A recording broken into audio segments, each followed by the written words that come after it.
Sometimes you want to share a file with someone specific. It might be sensitive, so you want to keep the people who can view the file to a minimum. So this time we're going to look at how you can safely share a file with someone specific, so only they can see it. Now in this scenario, I'm making a video for my customer and I have the first cut ready for them to review, and I want to share it so they can watch it and give me feedback. Now, just to make it interesting, this customer doesn't use Microsoft 365. They don't even have a Microsoft account. They use Google. But that doesn't matter because this will work even with a Google account, which I will demonstrate later. To show you how this works, I've uploaded the video to my marketing SharePoint site. To share the file, which is my product explainer MP4 here, I need to select it and share. I choose this drop down and then the link settings button. First I'm asked, who would you like this link to work for? And I'm going to choose specific people.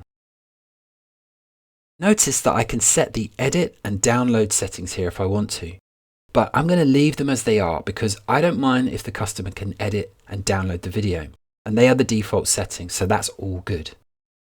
Next, I apply those settings to the link. Now I need to tell SharePoint who I want to email the link to. Who is the specific person? So I just need to type in the full email address of my customer here, and it could be more than one, but I've just got one for now. I've got to be careful here because SharePoint is not checking whether I type the email address correctly or not. It's relying on me to get it right.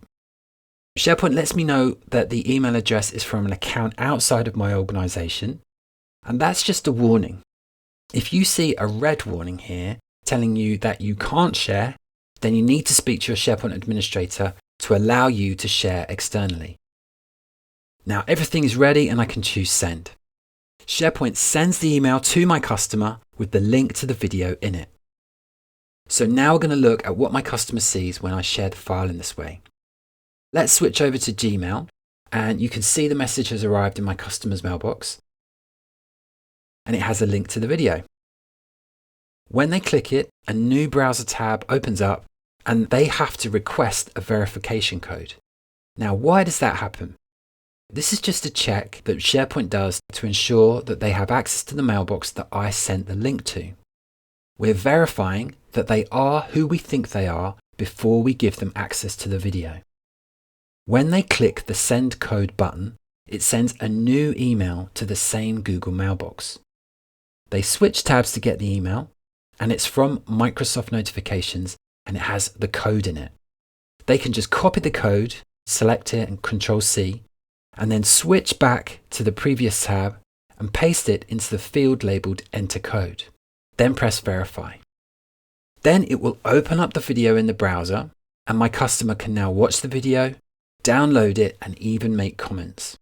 So that's how you share a file with a specific person outside of your organization.